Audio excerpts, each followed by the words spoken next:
possibly into 25.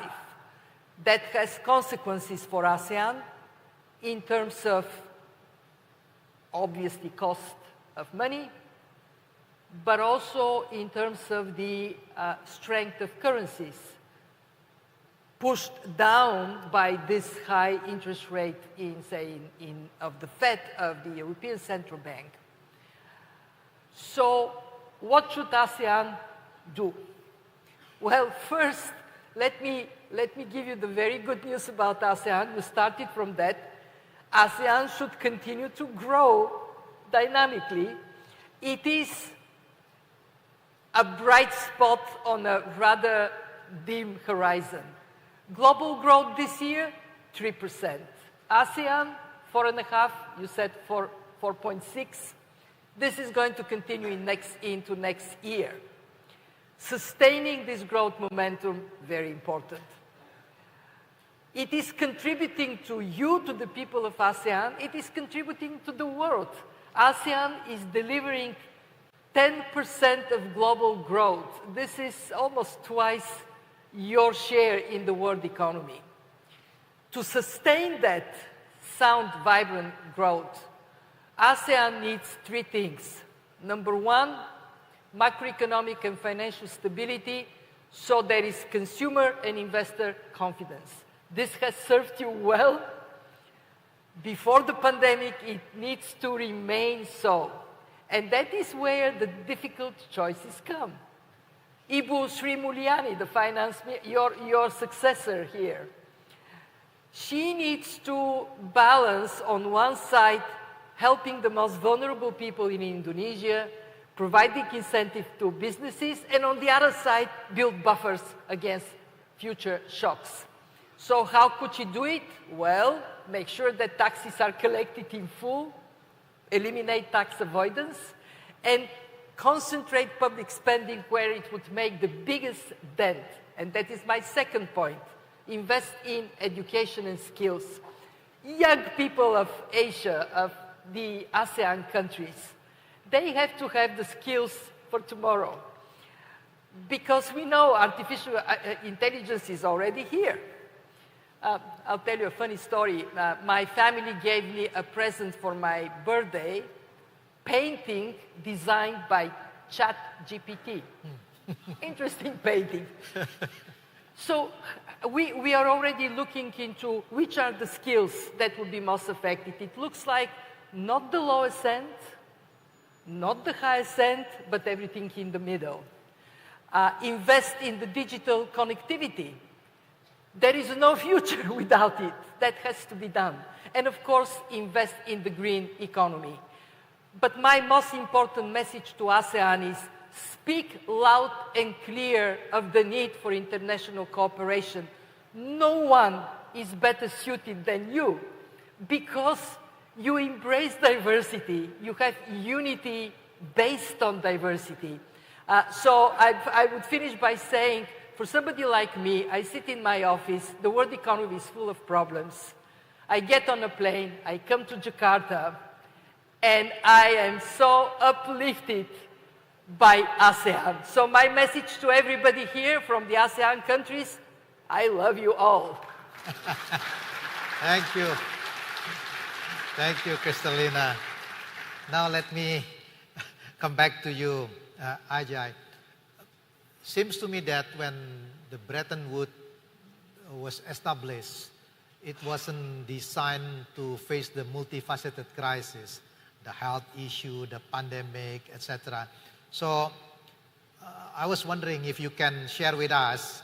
I understand that the World Bank is working on its way through an evolution process that I understand aims to transform the 78-year-old institution. So can you give us a status update on the process, touch on your version, and help us understand what ASEAN can expect in the future? I'm glad you asked me a different question. I didn't know how to follow up on that one, right?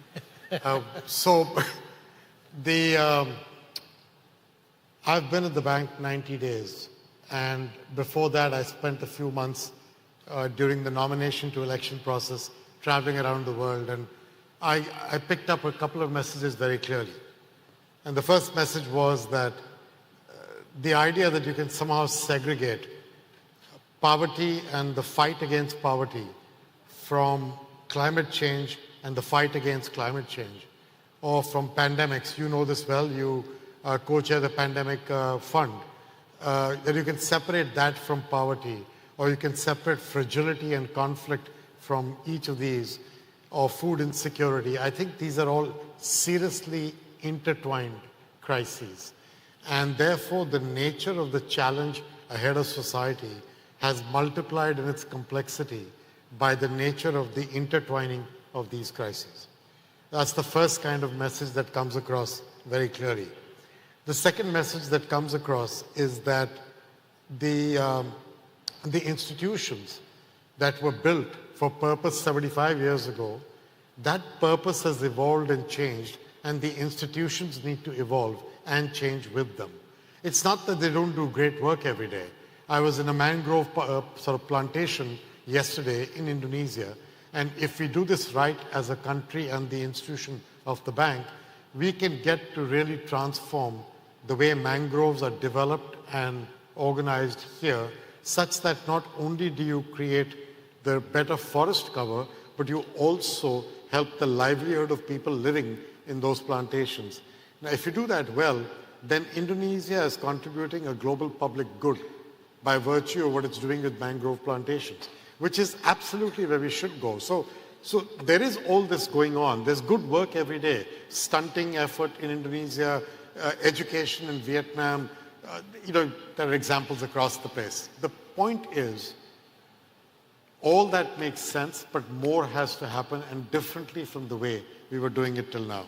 So I guess we're going through an evolution process. The G20 has pushed hard for the multilateral development banks and the international organizations to adapt and change to this requirement.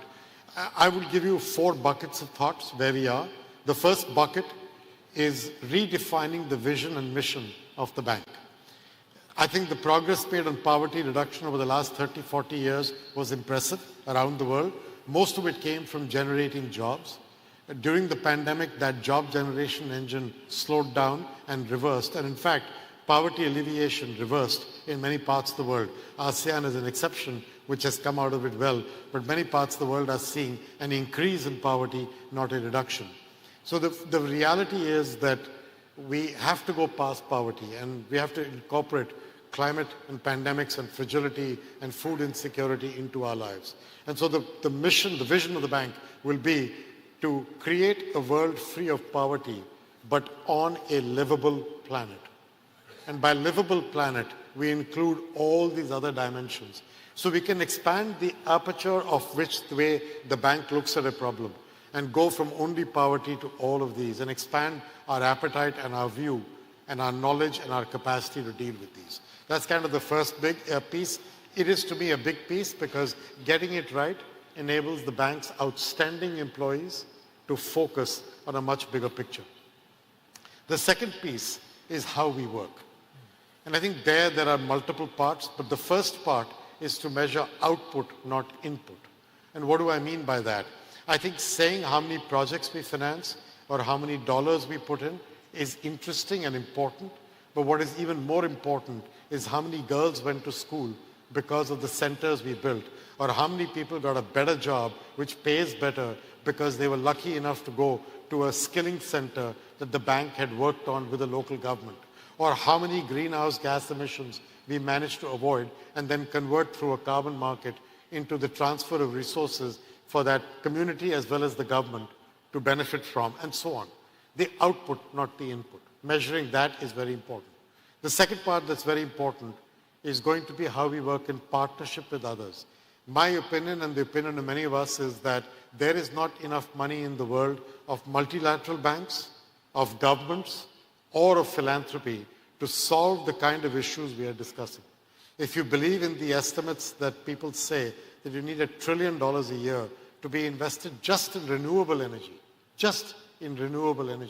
to turn the tide over the next coming decades, $1 trillion a year does not exist on our balance sheets or in philanthropy or in government. So we have to get the private sector in as well. We need all shoulders at the wheel. So to give you an example, a few days ago, we announced a partnership with the Inter-American Development Bank that we would work on 3 issues together in Latin America.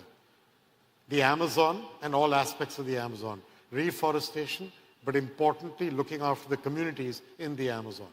Second, dealing with the challenges of climate adaptation in the Caribbean, which is severely stressed by what is going on. And third, digitization and its benefits for governance and education in Latin America. Now, if Inter-American Development Bank and the World Bank get together, that's 2 shoulders at the wheel. And like that, we need to work with the Asian Development Bank, the African Development Bank, as well as, most importantly, with the private sector as well, to bring this money in. So there's a series of things we're trying to do in our approach to partnership, which we hope will bend the curve over the coming years. And then I'd say the last and not the least of this has to do with capital and the adequacy of capital.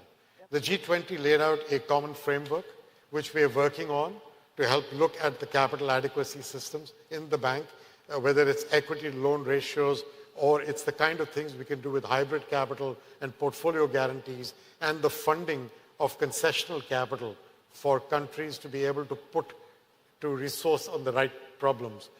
All those are part of what we are doing. We're going to look to our donor nations and philanthropies to now put their shoulder to the wheel to help us build up this capital buffer. But then once this is done, and we can say we are a better bank than we used to be, a good bank but an even better bank, at that time will be the time to discuss what should be our common appetite for a bigger bank in the future. And I think that's the staging of where we are with the evolution process. When you come to Marrakesh, which I know you will, hopefully you will see more of this being discussed with the governors there in October. Thank you very much, Sajai. Now let me turn to you, Klaus. You mentioned about this Industrial 4.0. If I may raise my concern, my biggest concern is not about Industrial 4.0, but about Governance 4.0. Yeah, because I can imagine that the product cycle is getting shorter and shorter, and will be very difficult for the policymakers or the regulators to come up with the regulation, which is maybe your regulation will be obsolete in the next 6 months. Under this kind of situation, what we probably need is an agile bureaucracy, but agile bureaucracy is an oxymoron. So how, in your view, how do you see sort of like, the role of the governance here, especially for many ASEAN countries? Is there anything that they can particularly do related to address this issue?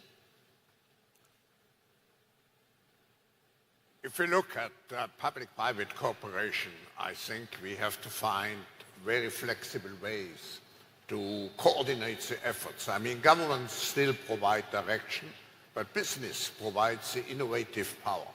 And I would argue that long-term, with all the importance of capital, we move from the era of capitalism to the era of talentism, which means that the key competitive factor will become innovation, and not anymore low cost or the availability of capital. Of course, they are necessary, but the decisive factor will be the innovative capacity and power of a country. And here, of course, ASEAN has a great privilege.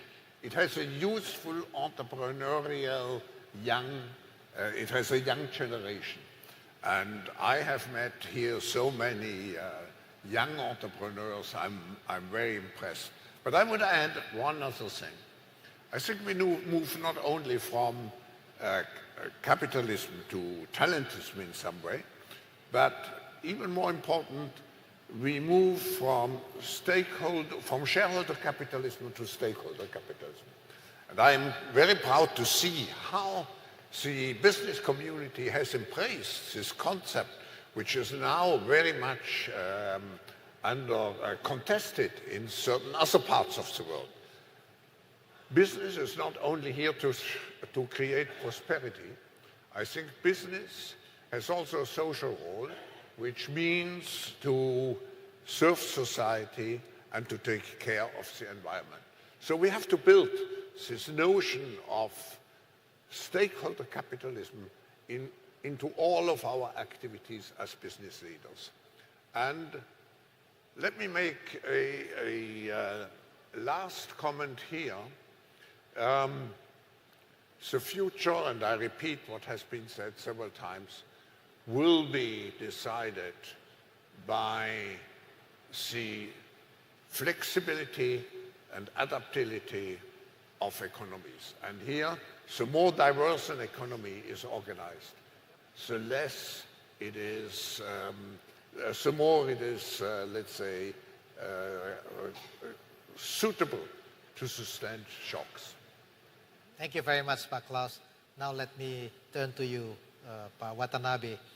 As the Indo-Pacific is projected to be the largest global growth contributor for the next 30 years, how can ASEAN sustain this upward trajectory and increase its economic significance?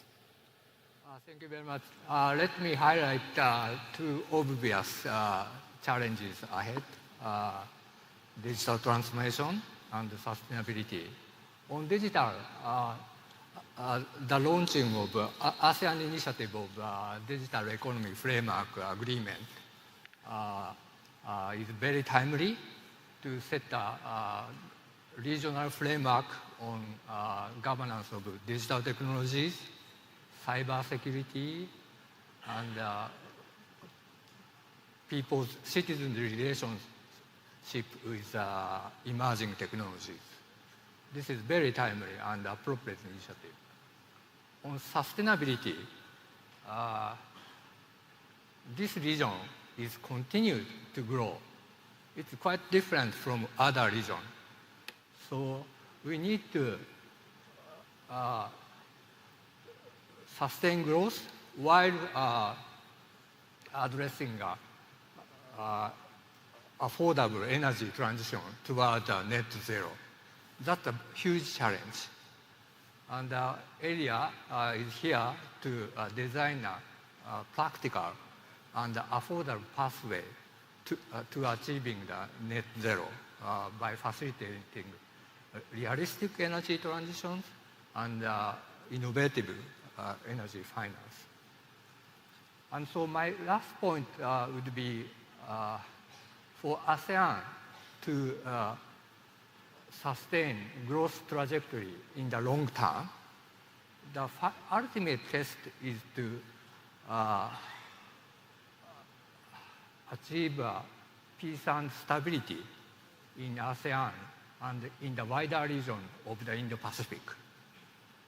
And ASEAN's experience of community building and as an anchor of the regional cooperation has brought us together like we do today, is a global asset. So if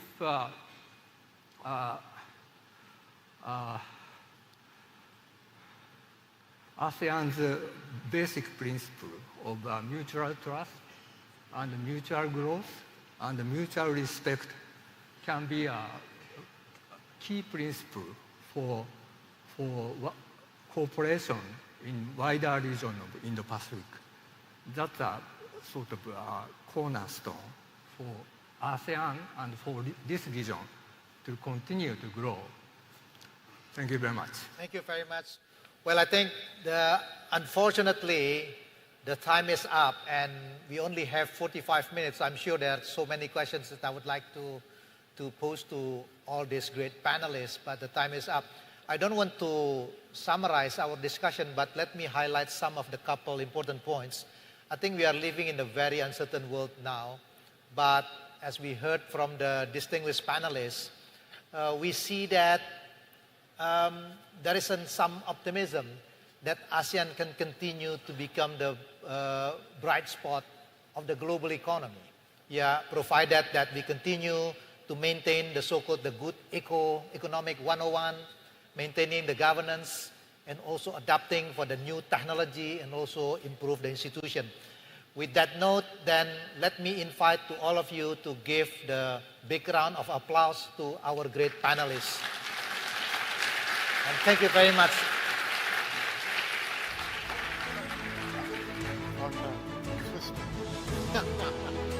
Thank you very much to our dearest moderator, Bapak Hatip Basri, the former Minister of Finance of the Republic of Indonesia, for wonderfully moderating this illuminating session with our wonderful speakers. We'd like to thank our speakers for extending your great knowledge and expertise with all of us. And distinguished guests, ladies and gentlemen, without further ado, on to our next session. Please allow me to invite to the stage Mr. Arshad Rashid, the Chair of ASEAN Business Advisory Council, to deliver a briefing on ABAC's programs and their linkages to AIPF and the Indo-Pacific. Let us give Mr. Arshad Rashid the biggest round of applause.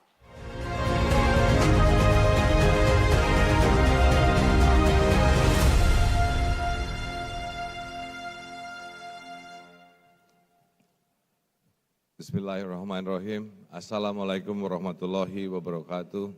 Salam sejahtera untuk kita semua. Om Swastiastu, Namo Buddhaya, salam kebajikan. Excellencies, ladies and gentlemen, thank you for having me here. I have only a short time for this briefing session in which I will share my thought based on my ASEAN point of views. ASEAN businesses are observing the dynamics and developments of the Indo-Pacific, where ASEAN is the center of this area. I have traveled to many dialogue partners countries, and they are very much interested in engaging more constructively. There are some thoughts I believe are crucial to align in different sectors in between ASEAN and Indo-Pacific. First, we have massive potentials towards enhancing our digital economy and facilitating cross-border data flow. The Indo-Pacific is the world's fastest growing region for internet adoptions and digital connectivity between people and businesses. Our region has been ambitious in our goals for economic co-creations, encouraging our private sectors to take on a bigger role in the development of our telecommunications infrastructure, maximizing our digital opportunities. Just yesterday, we, the ASEAN Business Advisory Council, or ASEAN BAC, just launched the ASEAN QR Code to build the business ecosystem in supporting the cross-border digital payment. We wish to expand this to more Indo-Pacific countries. Second, we have a growing young and educated population that will enter the workforce with more advanced digital skills. Partnered with the initiative taken by Indo-Pacific members to facilitate knowledge and technology exchanges, to drive our future generations holds the necessary skill set and the resources to drive our industry to a new level. Because of our progress, we are well the way towards the more advanced world. The cooperation focusing on human talents is crucial, and the enhancement of social, cultural development that put people-oriented solution must be the key. Third, the Indo-Pacific, and especially with ASEAN members, hold some of the world's greatest potentials for renewable clean energy and high-quality carbon credits. Our region is especially susceptible to climate change. However, we have an incredible capacity to contribute to the supply of clean energy solutions such as solar, wind, and geothermal power as well as contribute to the supply chains of electric vehicles. Our partnership within the Indo-Pacific are significant to our success in transitioning over the green economy.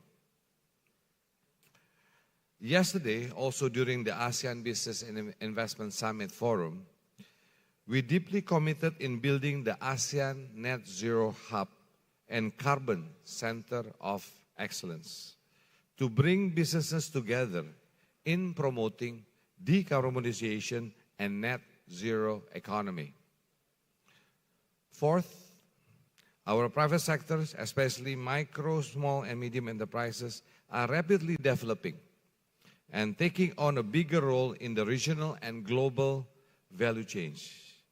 We have made significant progress over the last few decades in mobilizing the transfer of experiences and expertise to benefit our businesses. The upgrades to our digital infrastructures, fintech, and investment platforms provide small, medium enterprises with greater access to resources than they ever had before. MSME must be the priority of cooperations within the Indo-Pacific conversation. We highly appreciate the commitment of the Ministry of Foreign Affairs and Ministry of State-Owned Enterprises for hosting this ASEAN Indo-Pacific Forum, meeting businesses and governments to talk about this important region. To continue the conversation, finally, we want to announce the upcoming establishments of the Indo-Pacific Business Network. This new initiative centers around the Indo-Pacific region, encompassing 40 economies, over 4 billion people, and 47.19 trillion US dollars in economy activity. The world's fastest growing region and in the heart of the Indo-Pacific is ASEAN. Many inspiring and impactful businesses. As a continuation of our initiative for ASEAN this year, I'm excited to announce the establishment of the ASEAN Indo-Pacific Business Network, or AIBN, that is designed for regional connection to amplify growth across. It embraces inclusivity, where businesses of all sizes and industries come together. It is a multi-stakeholder platform that aims to bring policy impact and forge industry partnership, propelling Indo-Pacific economic integration. Let us know if you are very interested in that, but again, appreciate the time given to me to actually have this brief about ASEAN and how ASEAN played a role as the center of growth in Indo-Pacific. With that, thank you very much. Wassalamualaikum warahmatullahi wabarakatuh. Thank you very much, Mr. Arshad Rashid, the chair of the ASEAN Business Advisory Council. Thank you very much for your great insights as well as for your briefing on ABAC programs and the linkages to AIPF as well as Indo-Pacific. And I hope everyone has gained incredible insights from Mr. Arshad Rashid as well as taking notes. And now, ladies and gentlemen, as we continue to the next segment of the ASEAN Indo-Pacific Forum, I'd like to once again highlight how important our forum is, as our forum serves one of the most notable events for all of us here to highlight as well as gain the most updated and the most accurate information, especially with regards to ASEAN, and as our forum also aims to unlock further opportunities to build better connections between ASEAN countries and the Indo-Pacific. Ladies and gentlemen, and I hope that everyone has gained incredible insights here while mingling with the great companies and the brightest minds around you. And today we're also going to discuss three major issues that is concerning the region. And that is first on the green infrastructure and resilient supply chains. And second, on sustainable and innovative financing. And lastly, third, on digital transformation and creative economy. And we can only tackle these three issues if we come together and highlight the power of collaborations, identify challenges, as well as tangible projects while highlighting on the power of collaboration.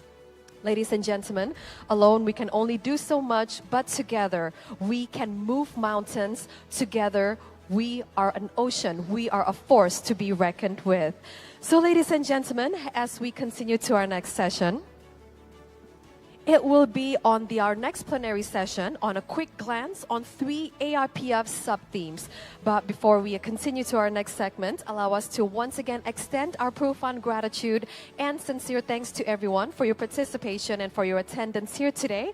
Bapak Ibu sekalian yang kami hormati, terima kasih banyak atas kehadiran dan juga partisipasi Bapak Ibu sekalian di acara hari ini. Dan selanjutnya kita akan mulai ke sesi plenary discussion ketiga. We're going to continue to our next segment, and that is to the next plenary discussion on a quick glance on 3 AIPF sub-themes. So without further ado, allow me to invite our moderator, the chair of ASEAN and UK Business Council and a member of the House of Lords, the Right Honourable Lord Faizi. Let us give him a big round of applause. Thank you very much, and allow me to invite our esteemed speakers, Ms. Marisa Drew, the CSO of Standard Chartered, as well as Mr. Patrice Kane, the CEO of Thale Group, Mr. Ahmad Mazari, the President of Microsoft Asia, Mr. Abdulaziz Alobaidili, the CEO of Masdar, and Mr. Sunarso, the CEO of BRI. And to our wonderful moderator, I trust that the time and floor is yours. Thank you very much. I hope my microphone is working. My name is Ed Faizi. I want to say a huge thank you to the Indonesian Ministry of Foreign Affairs for inviting me to moderate this important panel full of massively distinguished speakers. It's going to be a fantastic discussion and a bit of a future gaze into what the world, ASEAN and Indonesia might look like thanks to the technologies and financing represented on our panel.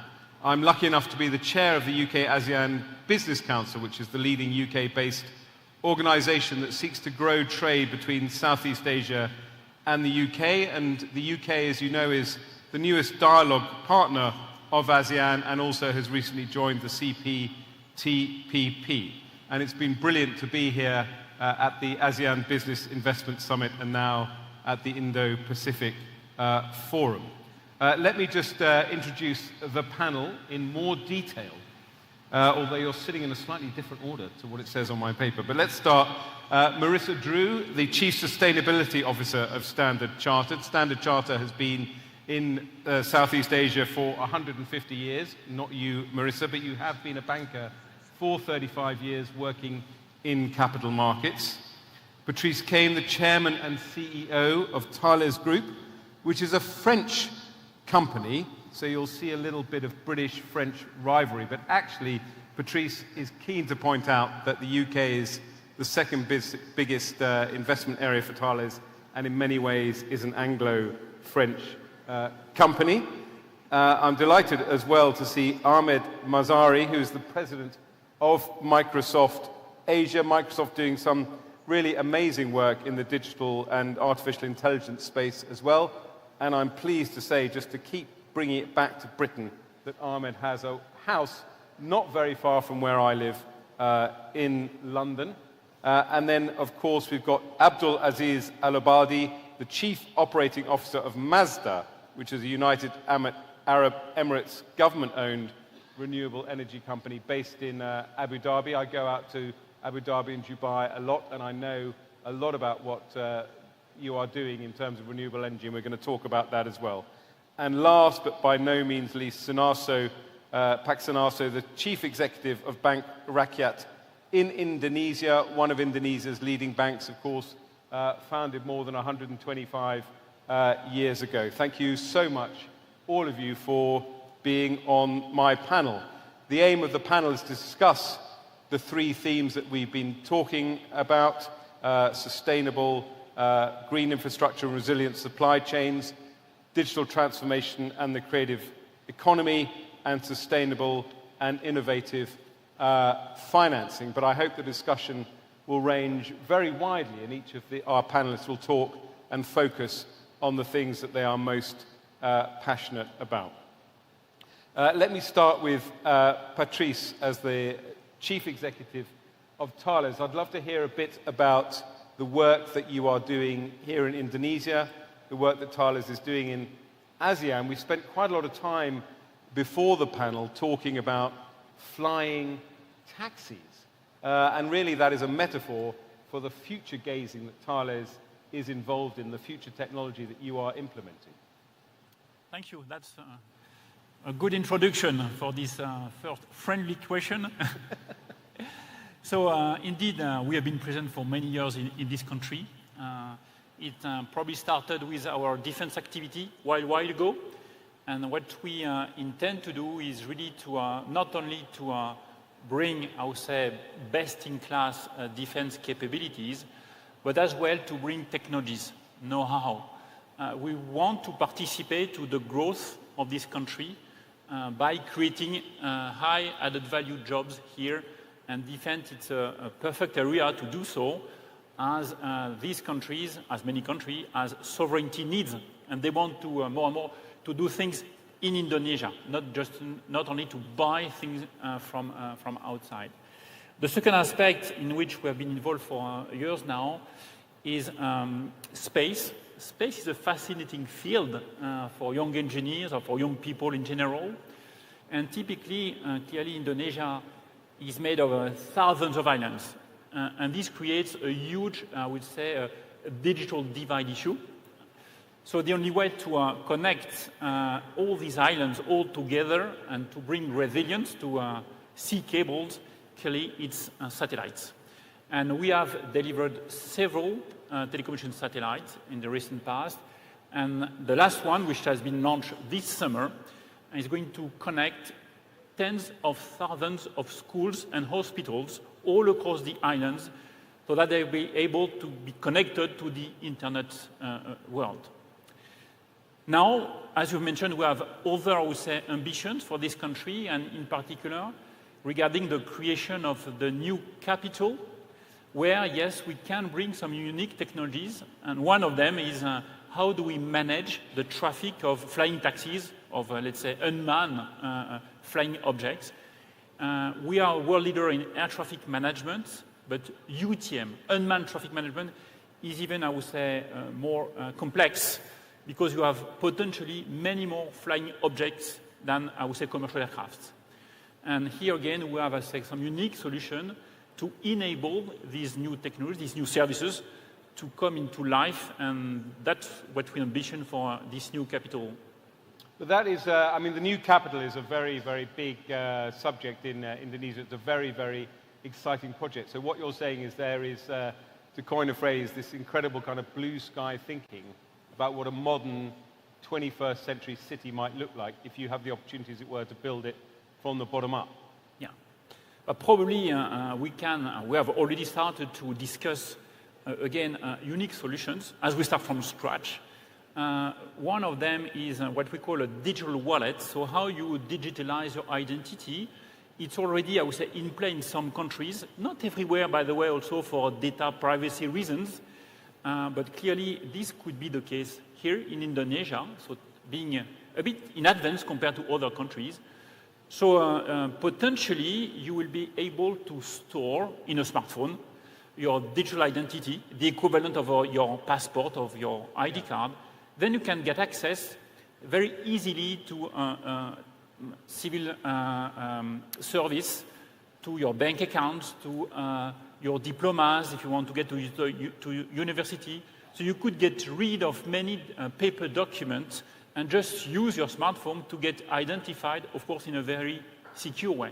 I could tell you were looking for your phone then, just to see if you could hold it up and demonstrate the digital wallet. But that's a very good way of me starting my conversation with Sunarso as the Chief Executive of Bank Rakyat in Indonesia, which, as I said earlier, established in 1895, one of the oldest ASEAN banks, and a great supporter of micro and small businesses in Indonesia. So as we move to talk about this whole issue of digital transformation, if you could just set the scene about the kind of business landscape in Indonesia, the fact that there are so many small businesses and the challenges they face and you face as providing banking services for them?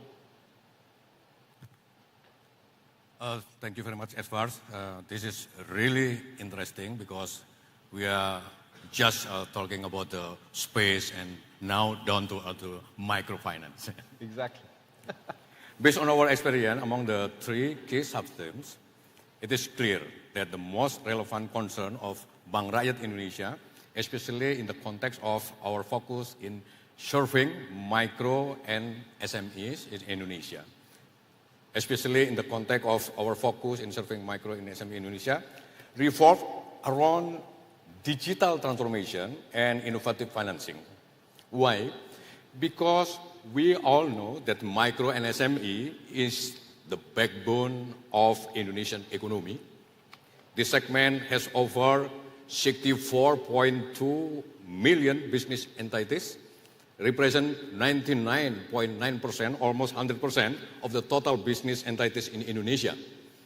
And the most important thing is they employ more than 117 million workers, or 97% of the total labor force is Indonesia.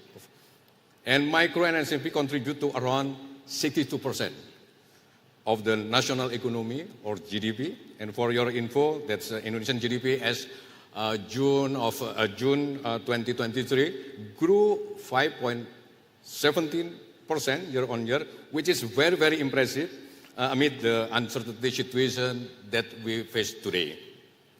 On particular matter, Bank Rakyat Indonesia is one of the largest banks in Indonesia that has core competence to serve and empower micro and SME.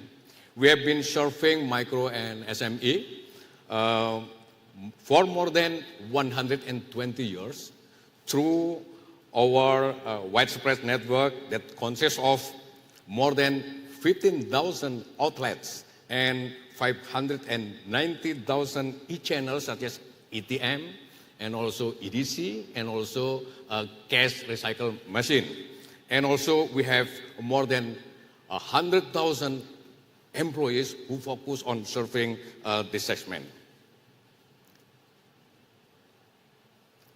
However, serving micro and SME segment is not an easy task. We face high operational costs and also high operational risks due to our extensive infrastructure and human capital to serve them. In response to these challenges, BRI initiated an ongoing transformation journey that we call Revolution since 2015, and that focuses on digital transformation and cultural transformation. Our digital transformation strategy involved two approaches.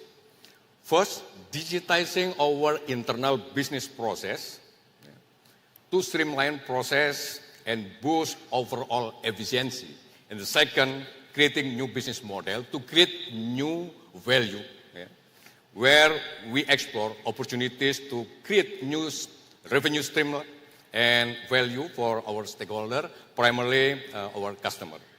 To recap, in BRI perspective, we certainly think that the most relevant key sub-theme in the context of ASEAN and the Indo-Pacific are digital transformation and innovative financing, as BRI is in the strategic position in supporting the national economy and hopefully in ASEAN through focusedly serving micro and SME. In terms of what we have done so far and the challenges we have been facing in terms of our digital transformation, I think we can discuss in the next Q&A. And now, time back to you, Edward.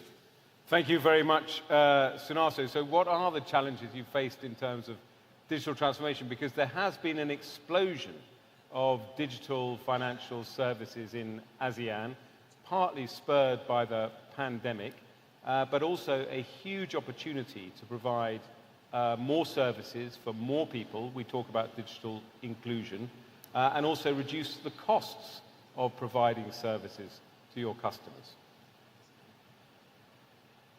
Sorry? you can reduce the costs of reducing services to your customers? Yes, I think through digitalization of the internal business process, we can get efficiency in terms of operational cost and also operational risk. Absolutely. Now, you said at the beginning that we'd gone from space and Patrice talking about satellites down to microfinance, and we're going to go from microfinance to big green finance. Marissa, as the Chief Sustainability Officer of Standard Chartered, but also with huge experience of raising money in capital markets, there's no one better to talk about the sort of financial underpinning of how you achieve this just transition, this green transition. There is a big finance gap between what is needed to be done in terms of the physical green infrastructure and how it's going to be paid for. Give us your perspective and Standard Chartered's perspective on that. Sure. So I will actually slightly correct your opening comment on Standard Chartered. We're actually 160 years in the region, which we're very proud of. And we have... I'm never one for detail. Always my undoing. But what's really important about that is that we are, I think, the only global bank that has a footprint presence in every single one of the ASEAN countries.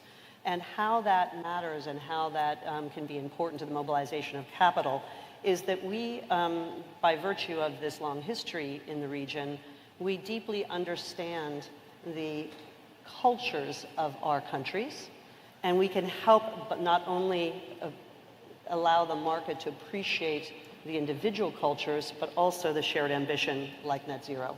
And we can translate that into the attraction of capital to those global allocators. So that's on the one hand is translating the vision and mission and why it's an investable proposition in the region to those global capital allocators at scale. And the second thing that we can do is be the convener of the capital.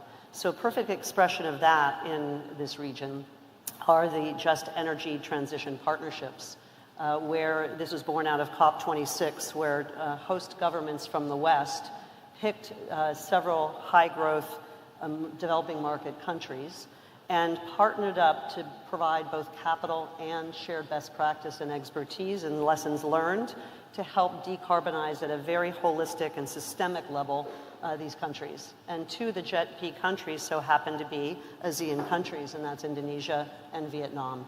And the role that Standard Chartered has played is in collaboration with partner banks, we've been able to circle matching private sector capital to that is being provided by the host governments. So in the case of Indonesia, 10 billion was committed, led by the US and Japan for the country, and we helped to circle a matching 10 billion. So a total of $20 billion of capital standing by ready to be deployed in the green future of Indonesia. And the same thing again in Vietnam, where we've also played a leading role in convening around 17 billion of capital. So that's a second role we play.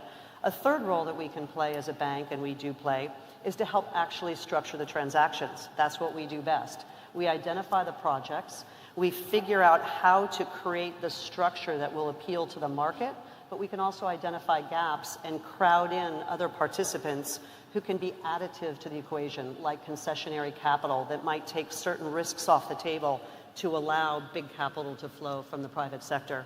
And then finally, I might just touch on innovation. You spoke about financial innovation. I think all of us on this panel have a bit of innovation in our blood somehow. And in the context of financial services, in order to solve climate change and attract the kind of capital that we're talking about and create that commercial proposition, we need new ways of thinking, we need new structures. And a perfect, again, example of that would be the carbon markets. We've been an active player in the idea that you can generate a credit that someone would want to buy, that you can monetize and then help pay for the cost of this transition. And if we apply that very specifically, getting even more innovative, we've taken the concept of the carbon markets and now we're applying them to trickier topics like early decommissioning of coal, which is something that we would like to see happen in the ASEAN region.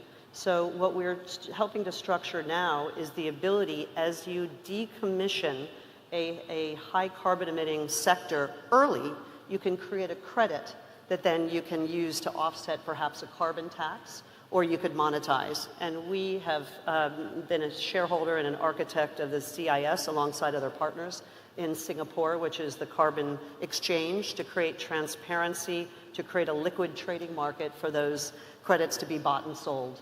Another application very, very relevant to Indonesia and Southeast Asia, natural capital is such an important component of mitigating climate change. We need healthy oceans, we need strong forests, they sequester carbon, and we need to protect them.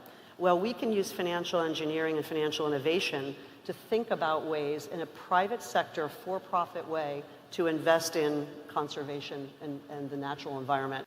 And that's an early and burgeoning field that we're quite active in. So lots of places, hopefully, that we can make a difference. And one final one, which is in the spirit of collaboration. For us to be able to galvanize this capital at scale, we need really good information, good data. If I'm going to commit to net zero and I'm going to be able to track the emissions that I'm financing, I need to go deep into my countries and my companies and my supply chains and be able to have confidence in those emissions that I'm tracking and reporting on. And I'm going to need partners like Microsoft who are using their data platforms to collaborate with us, in some cases to create things like a common good, a platform that others can use, and in other cases to help us in supply chain finance. We at Standard Chartered are also pioneering the concept of sustainable supply chain financing, where we're very happy to finance SMEs and other smaller companies that are component parts in the supply chain, so long as they commit to becoming more sustainable. And the only way we're going to be able to do that is easily providing data that's affordable and that is robust. So I'm giving you a gallop through some of the things that we're up to. Yeah, no, it's a very comprehensive view, and you've knitted the panel very well together, although you haven't explained how you're going to finance flying taxis in Indonesia's new capital cities. But I think that next panel. it is fascinating because, of course, we forget. We tend to talk about kind of renewable energy. We don't talk about financing the nature, as it were, financing conversation. I think Singapore has a carbon tax, and it's interesting this thing about carbon tax. But in terms of the money that you're deploying and ready to deploy, I mean, Indonesia has 118 coal-fired power stations. How realistic is it? I mean, to move at pace to decommission those, can it be driven by sustainable finance? Certainly. Well, that's exactly what we're working on now. And while we discussed a little bit, I referred to the idea of creating carbon credits as part of decommissioning. That's not the only solution. One of the beauties of the JETPs is that we are attracting concessionary capital that's willing to possibly step in where the private sector has a harder time. And so it's a combination, in the term of art we call blended finance, where you're taking different actors in the same project, structure, or ambition, bringing them together, and they each play a different role to try to create some positive outcomes. So I think a combination of a unique form of capital plus things like the technology around carbon credits can help us get there. But we also need governance to join us, to also say that perhaps we think differently about new coal.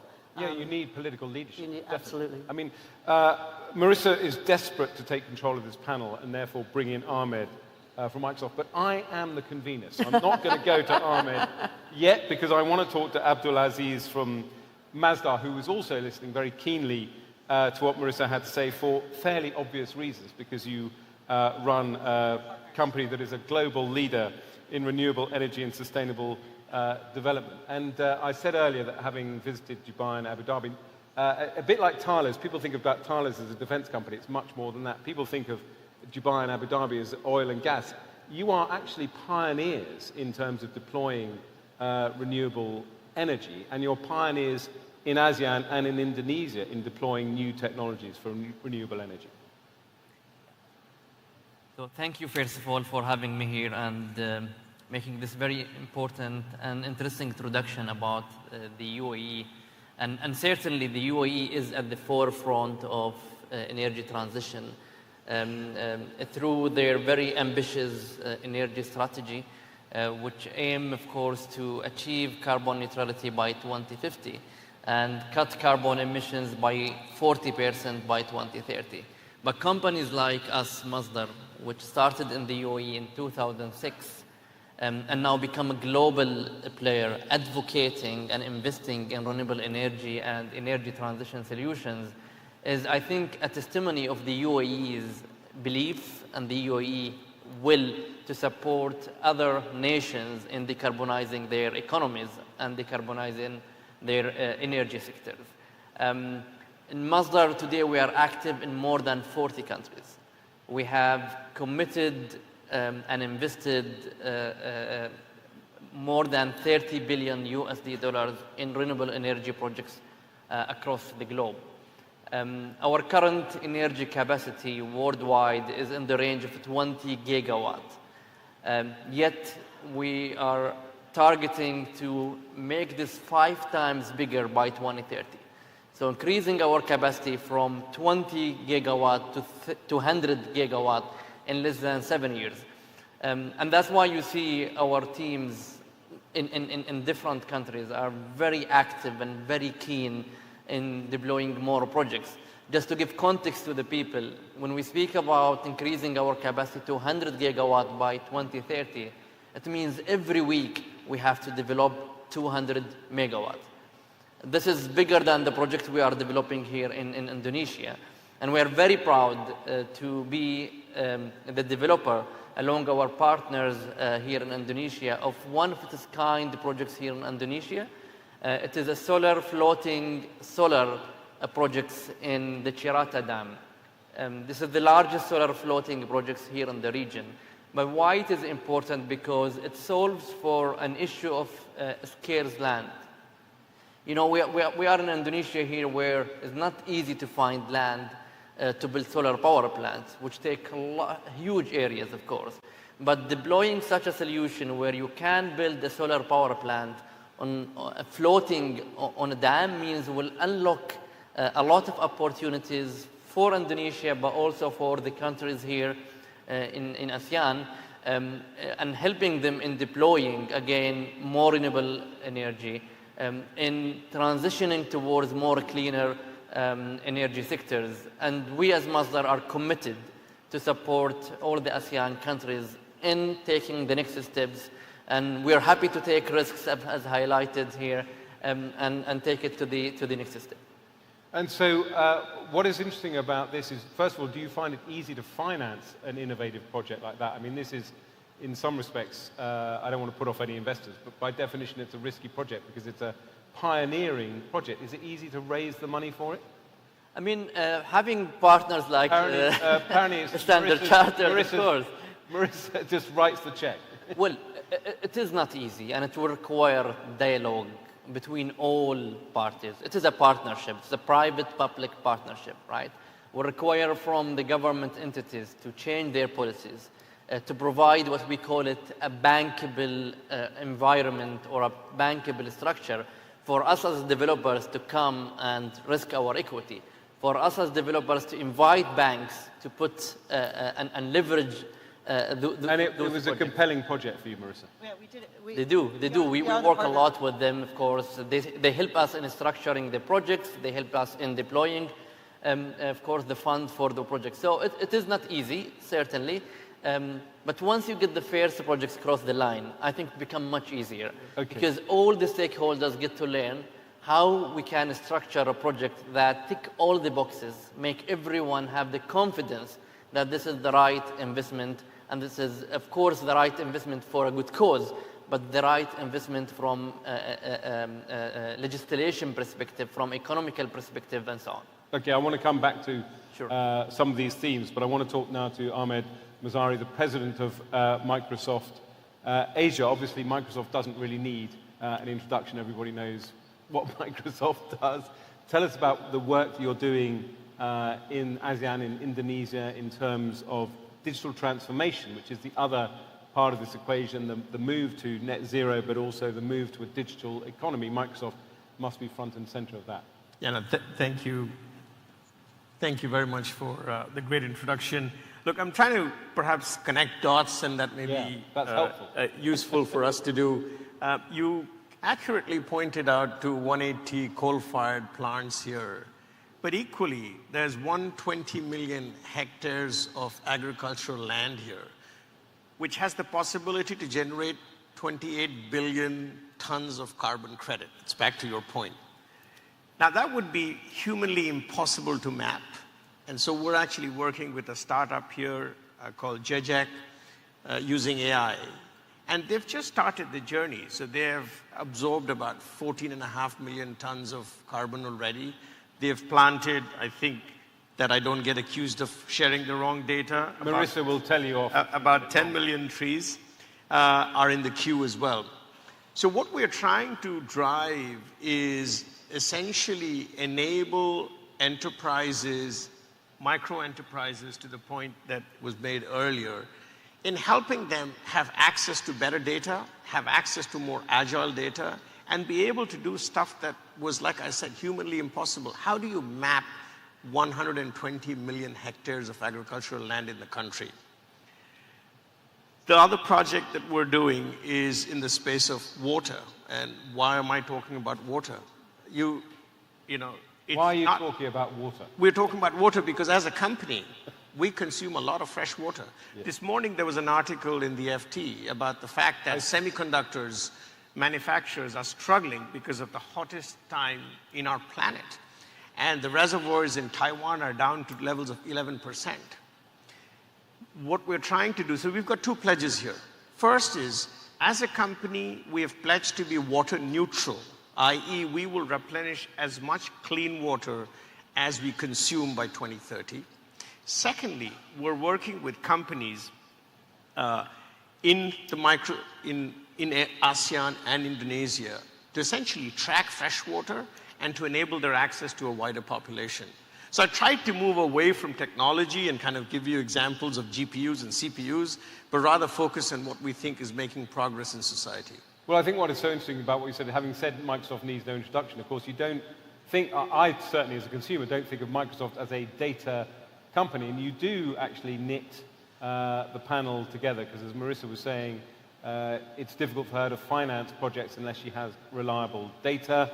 You can supply data to Sonaso's clients, the micro businesses that need great data as well. But I want to develop some of the themes that have emerged from all of your remarks. And I want to return to Patrice, because you said something, not in passing, but you said something in your introduction which I found really interesting, which we haven't really talked about at the various events I've been to here, which is about creating high added value jobs.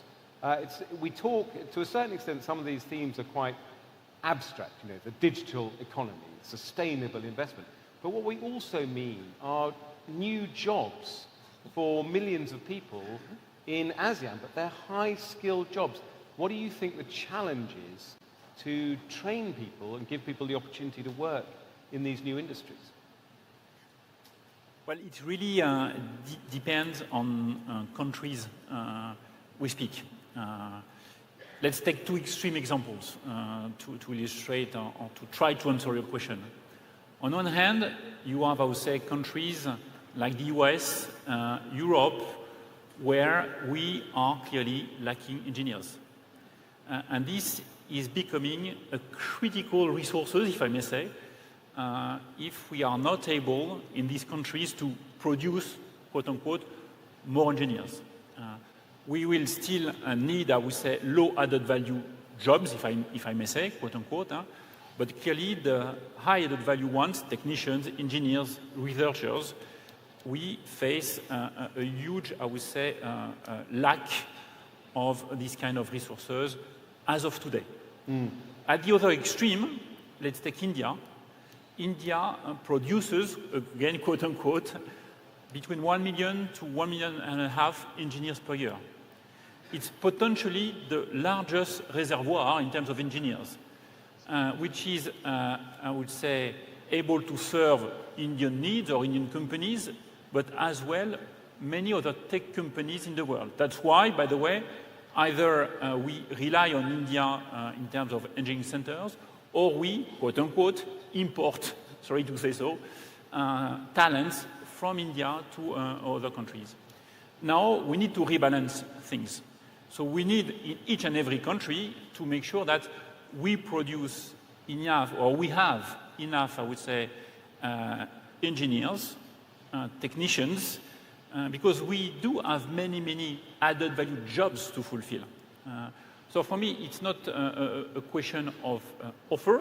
The offering of the offers is there. It's a question really of having the right resources to meet all these required jobs, typically from tech industries. But this is, I mean, what is the climate in ASEAN in terms of the skills opportunities? Because Ahmed, you must as well, you must be recruiting in Indonesia, in every country Microsoft operates in. Yeah, that's a great question.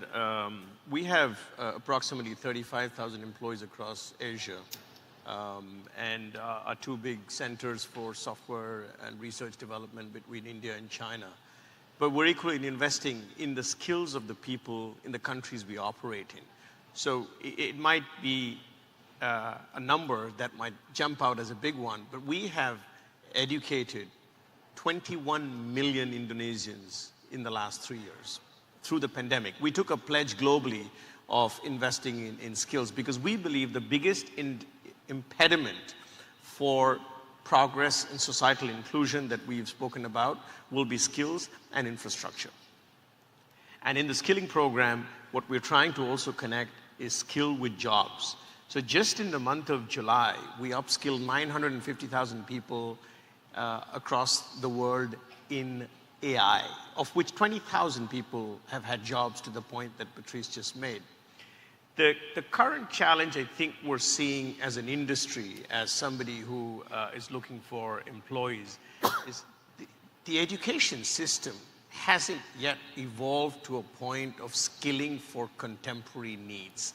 And I think that is the biggest change that we have to drive with governments and institutions.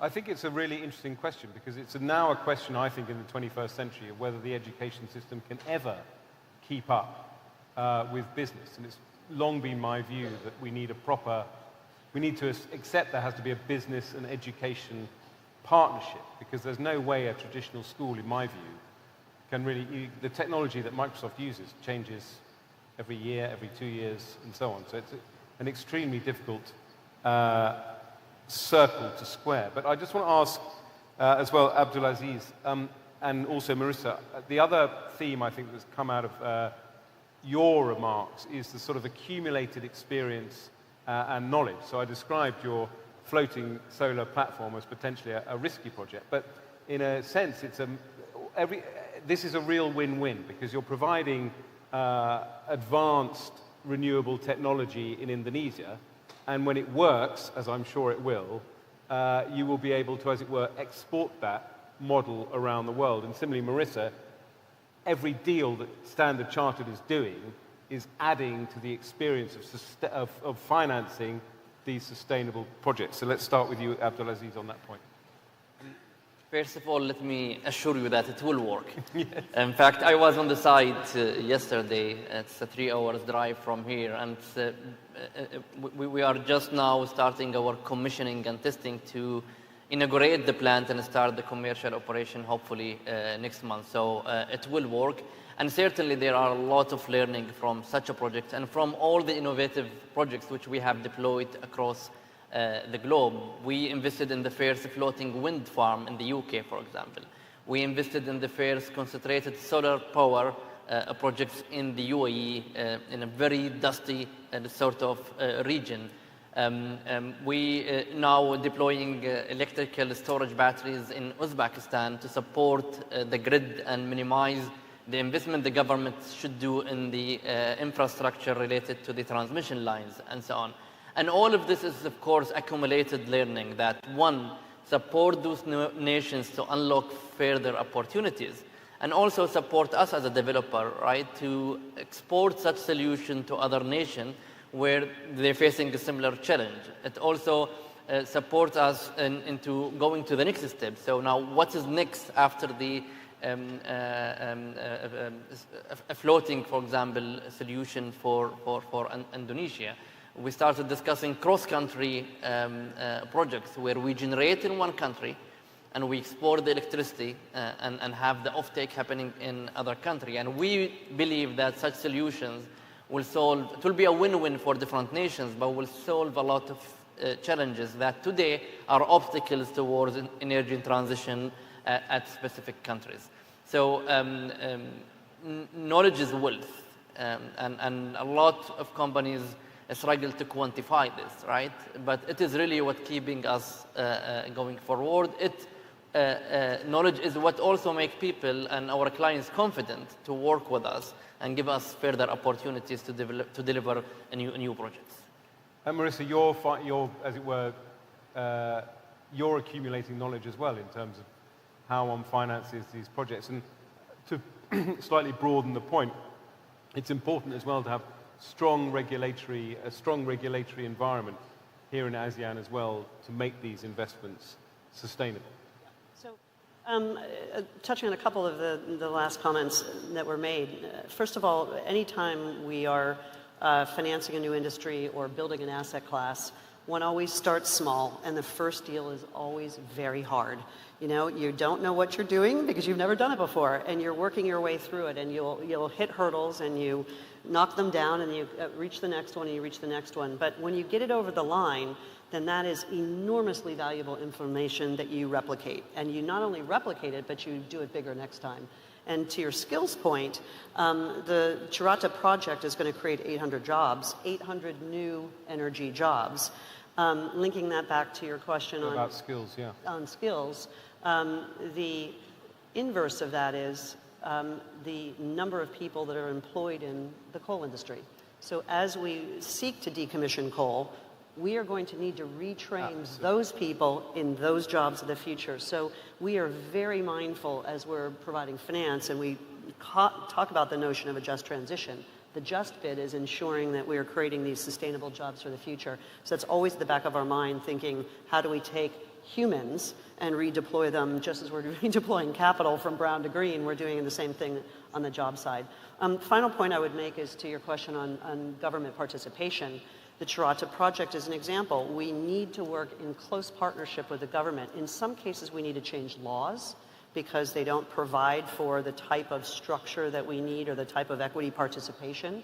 In other cases, it might be facilitating a permitting process so that we can get through the system faster. You know, but these are all the things that you work through as you're working on a project. But the beautiful thing about ASEAN collaboration is not only we talk about replicating it and doing it bigger next time, we talk about using that as a model to bring to another country. And I think that's the power of this collection of countries, because some of the starting points are very similar. Different nuances in each country, but the issues, whether it's coal dependency or what have you, are similar, or topography or those sorts of things. And that's shared value. Yeah, I'm a politician, and I haven't really brought politics into this discussion. I'm not going to, but it is important to remember, you know, and it's you know, interesting coming from the UK.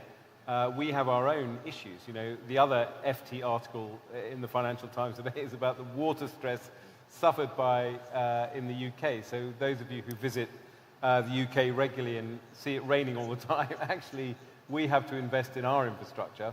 And politics does get in the way. There's a vote in our parliament this week on whether to make it easier to build onshore wind farms, and it's a traditional political position in the UK to be opposed to onshore wind farms. So politics always, and your point, Marissa, is a really well-made point, because it's not laziness, as it were, that necessarily keeps 118 coal-fired power stations going, and it's not even necessarily the money it costs to decommission. There are real jobs in those industries, and you've got to make that capital, human capital transition as well. I want to Sunaso whether, if Sunaso is able to just comment on how you see, when Marissa talks about changing laws, the climate for starting small businesses in Indonesia, giving people the opportunity, as it were, to pursue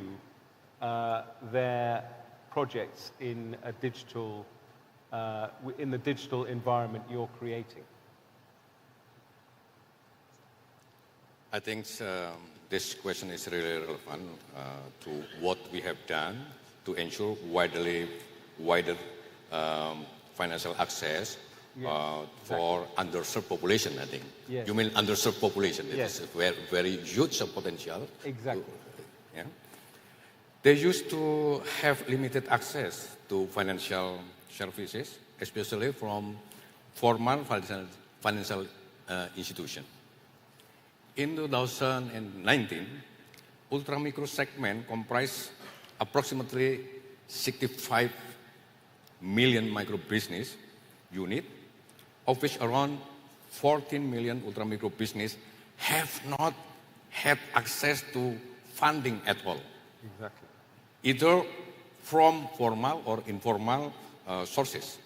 Some of the factors that contribute to this situation, including unequal service coverage from the formal financial institution outlet, and the role of financial agent that was not yet optimized to provide financial services.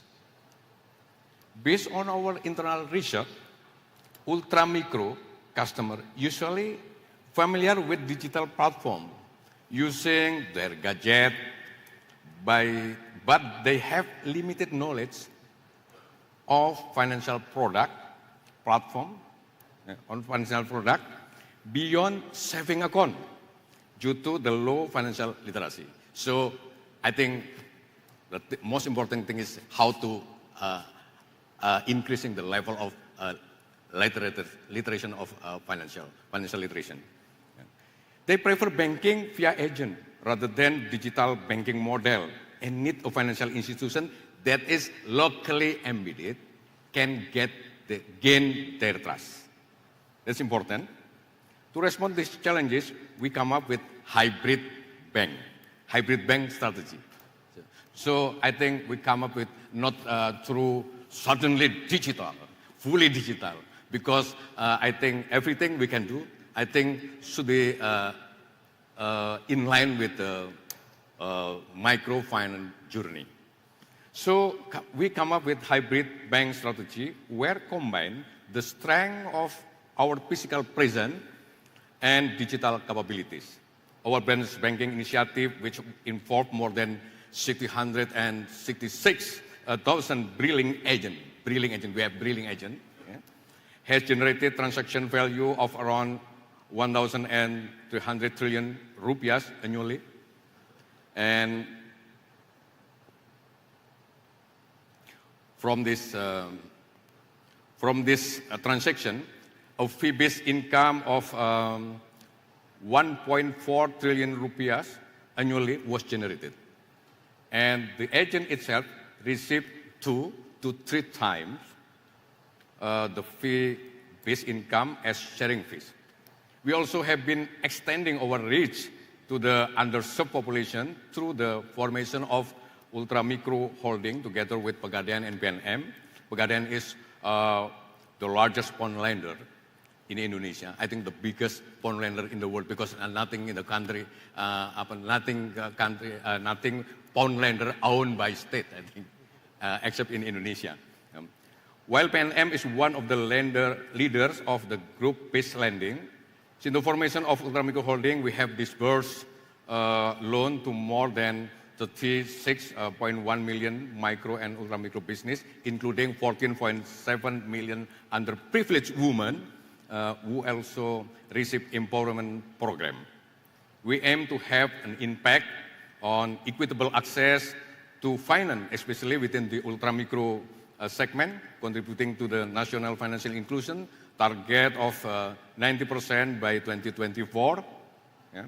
We will continue to strengthen our position as one of the largest microfinance in the world, and hopefully can make impact to ASEAN region as well as to other countries. I think about the regulation, I think we can push together to make maybe certain regulation to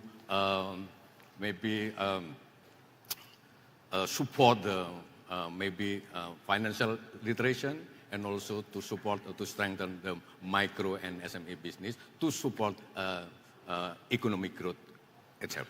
Thank you. Absolutely. Thank you very much indeed. Now, I'm not sure how much longer we have, because I was told it's 45 minutes, but our clock says an hour. But I just wanted to use the opportunity of this extra time to ask, as it were, the dinner party question. I'd like to ask each of our panelists.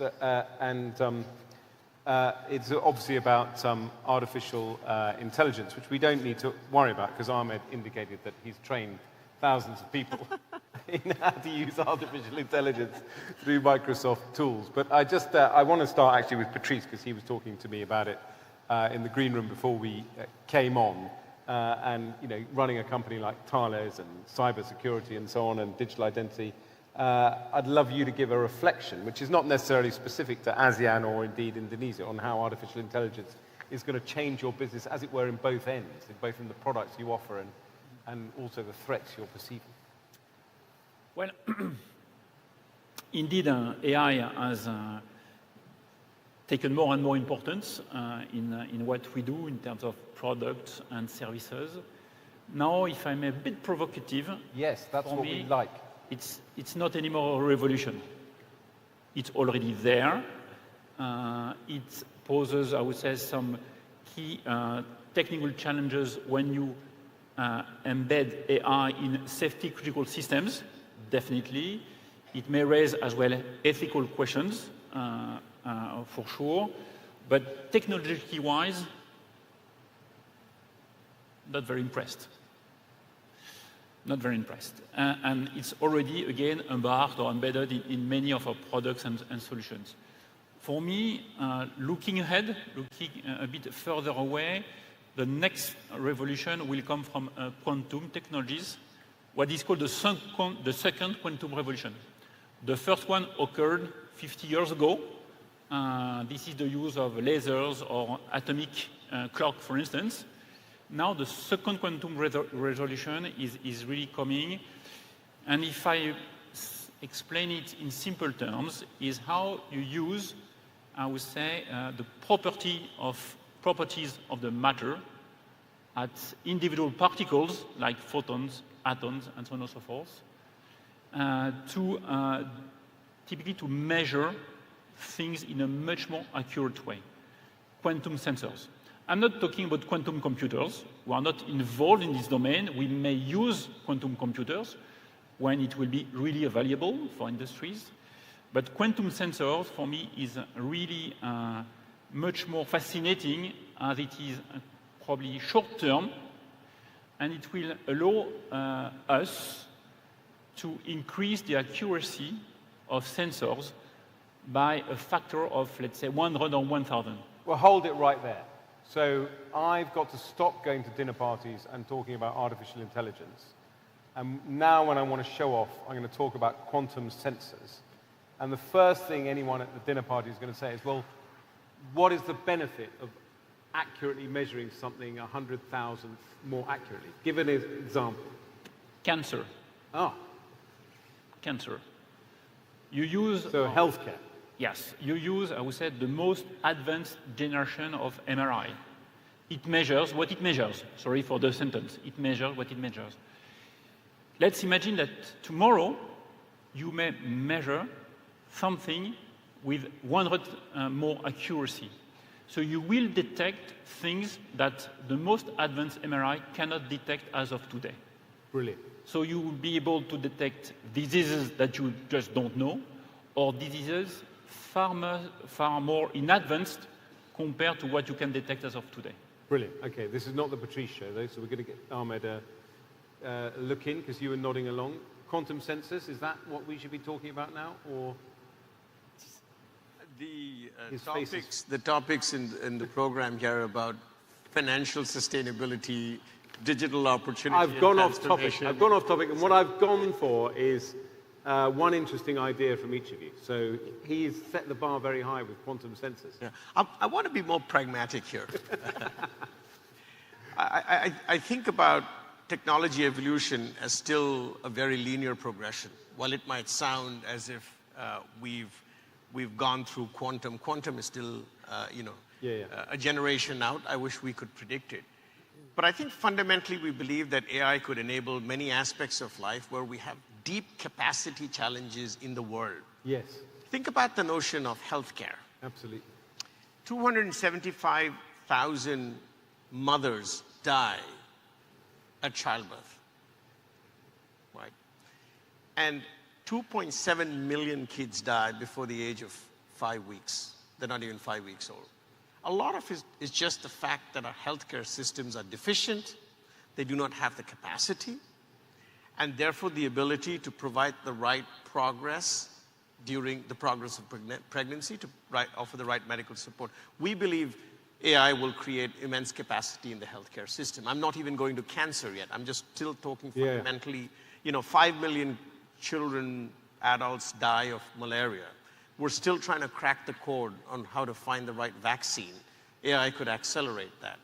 If you look at education, in Africa, the average attendance in schools by teachers is 3.5 days, limited by capacity and distances that people have to travel.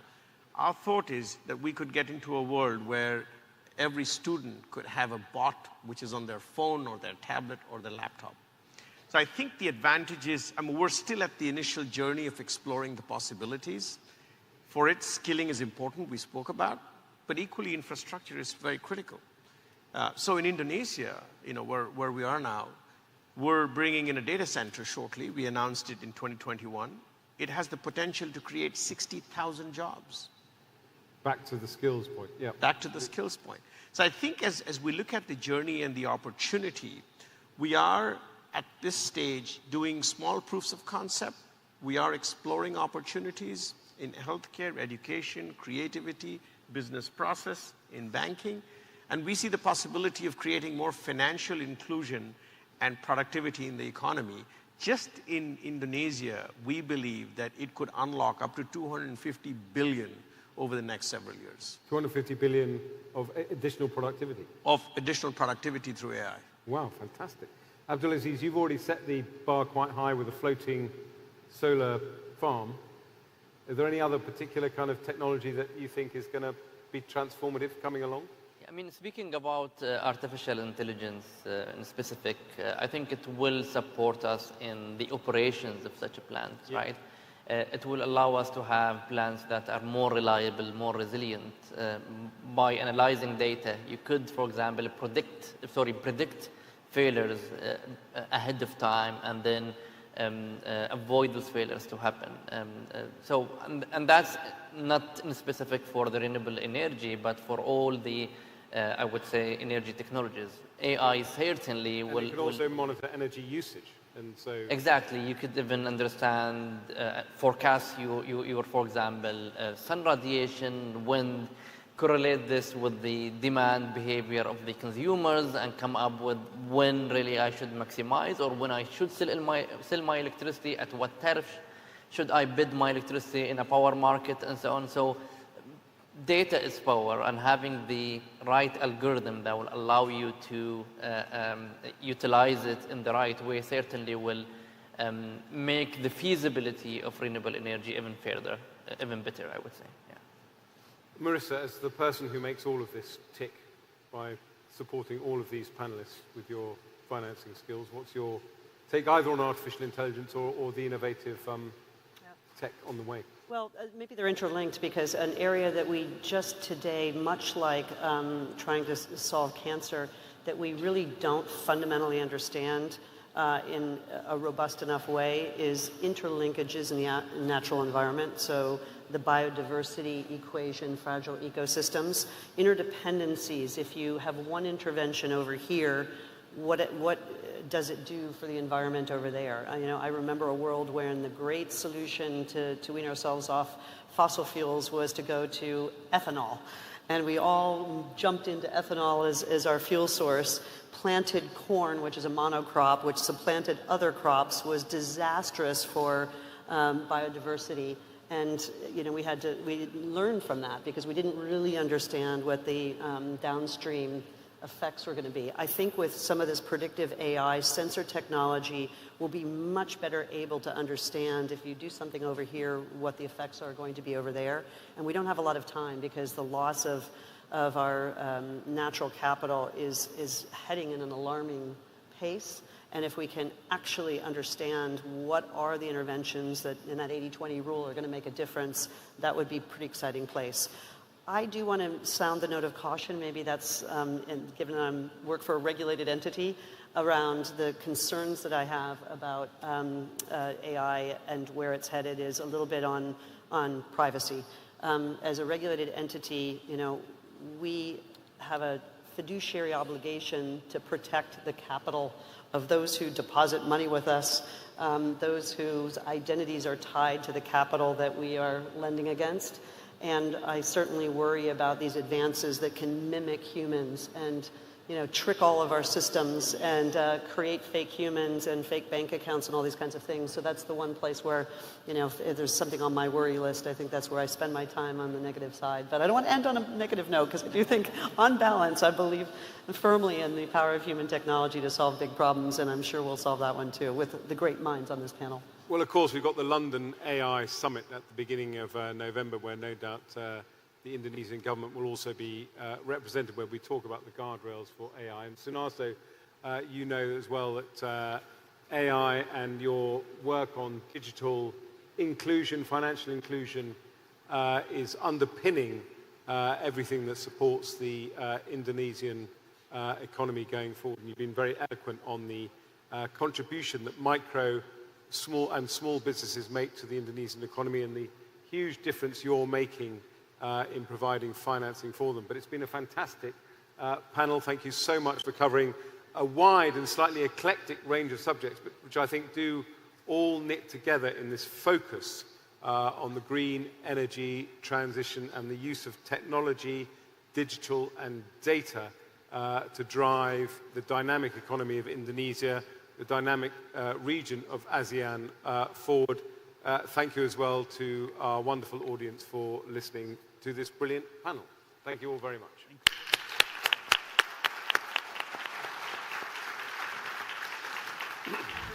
Thank you very much to our moderator for wonderfully moderating this illuminating session. And thank you very much to all of our esteemed speakers for sharing the great insights, expertise, and time with all of us. And I hope everyone has gained incredible insights from them. And ladies and gentlemen, as we have come to the end of the first day of our session here today, I'd like to once again, on behalf of our organizers, extend our profound gratitude and sincere thanks to everyone for your participation and for your attendance here today.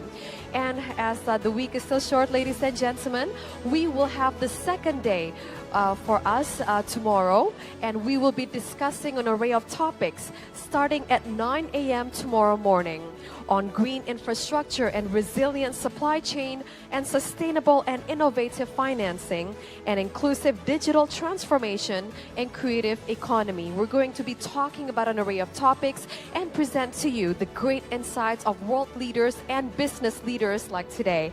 And ladies and gentlemen, once again, let us give all of us here the biggest round of applause.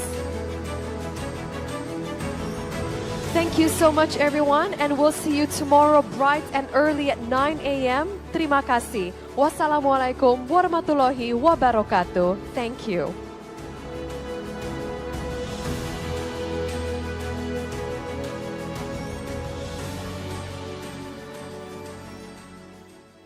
State-owned enterprise that focuses on the MSME segment, BRI Digital Innovation continues to be carried out to facilitate customers in providing services to continue to give value to Indonesia.